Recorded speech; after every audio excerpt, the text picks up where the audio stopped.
Hello everyone, and welcome back to week 6 of the Shimmer Sky Quilt Along. I can't even believe that I am saying that. I feel like this whole quilt along went by so quickly, and every time I make this pattern, I think this is the 3rd time that I've made it, I'm just amazed by how quickly it sews up. Like the blocks are a decent size and I just feel like it comes together so quickly.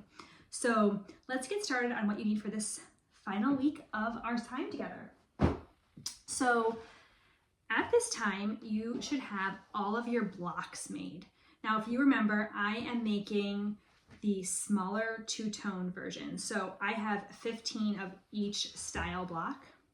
So I have 30 total blocks. So if you're making the smaller size, you'll need 30 blocks. If you're making the larger size, you'll need 42.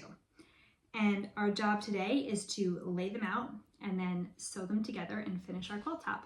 So what I'm going to do is, it's not the best view, but I'm going to move the camera over to this corner of my sewing studio where I have my design wall, and I'm going to lay it out, and then I'm going to show you how I sew mine together, because it's actually a little bit different than is written in the instructions. So in the instructions, I show you sewing rows together, which is the most simple way to explain it. But if I have a visual, like a video here, I can show you how I actually do it.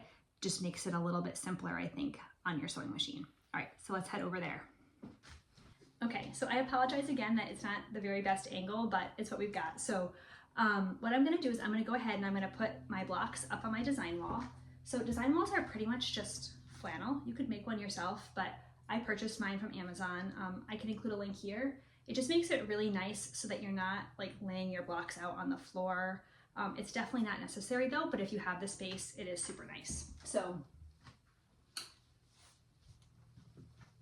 go ahead, and I'm doing the two-tone version, so I'm just going to do every other.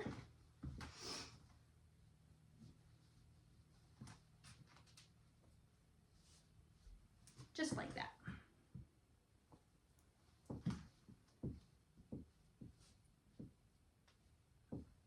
Okay, and if you are doing this smaller version, you're going to put 5 across and then 6 down.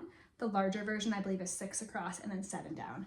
Let me also point out that if you are making the multicolor version, you're going to want to space out your colors a little bit more evenly. And so what I did here is I just took those 7 different colors, and there's 6, actually it goes this way, I'm sorry. There's 6 blocks across. So I just picked one color, or one fabric I should say, on each row to omit. And then I just kind of spaced them out. So I think on this first row, there's none of this kind of like creamsicle orange color, but then it's in every row after that. So I just took turns with which ones I was gonna miss out, and then you just play around with it and see if you like the distribution of the colors. So that's where the design wall really comes in handy. But let me get this up on my design wall, and then I'm gonna show you how I sew them together. Okay, so this is probably my absolute favorite step in the whole quilt making process, because even though it's not sewn together yet, you can see what your quilt's gonna look like. It just came alive to me. And so if you read the instructions, this is where I was talking before, how I do it and how I wrote the instructions are a little bit variable. And so if you read the instructions, I have you sewing all these blocks together to make a row, sewing these blocks together, and then sewing rows together. And that is perfectly fine. That will get you to finish your quilt. It's the most simple way to explain it. But because I have the visual here, I'm going to show you how I actually do it myself. So I hate sewing long seams. I don't like having to match up all the points. If I can eliminate long seams, I always do. So I would sew, how I would start would be to sew this block here to this one. So this blue one to this white one, and then this white one to this blue one. And then I would sew these together. So I'm making like a 4 block unit. I would come over here and do the same thing. And then because I'm making the smaller size, I would just have basically a 2 block unit right here.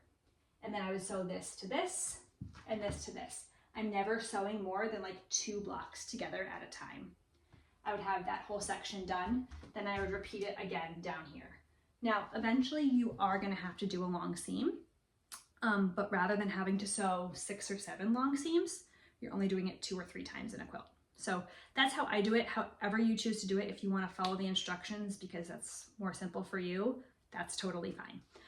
So what I'm going to do is I'm going to bring you back over to my cutting table, show you how I pin them together with my fork pins, and then I'm going to sew these units together and we'll finish the quilt.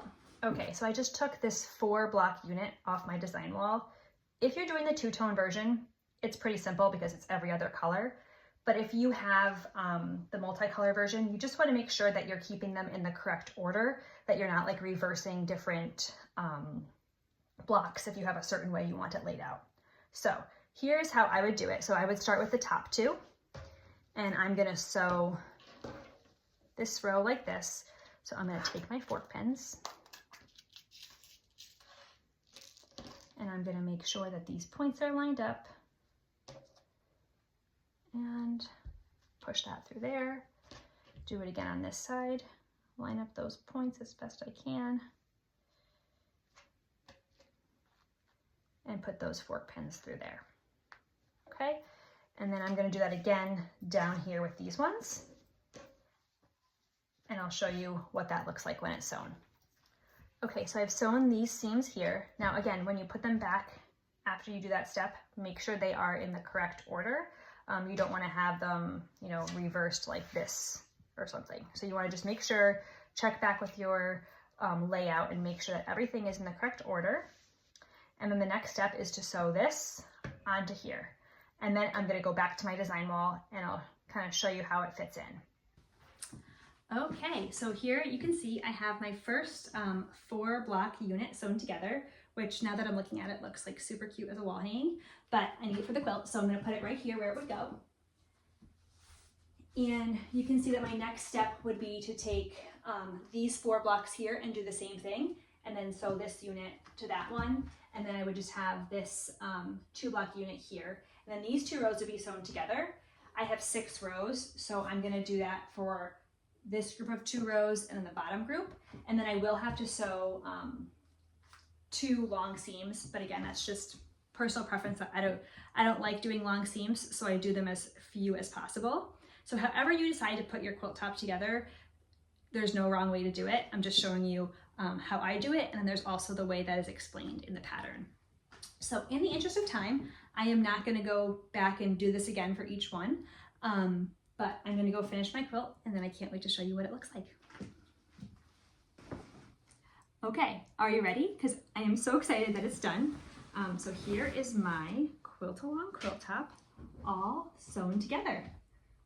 Can't really get a super great angle, but I am in love. I love the way the two-tone looks with this just little subtle floral detail in the fabric. So I am thrilled.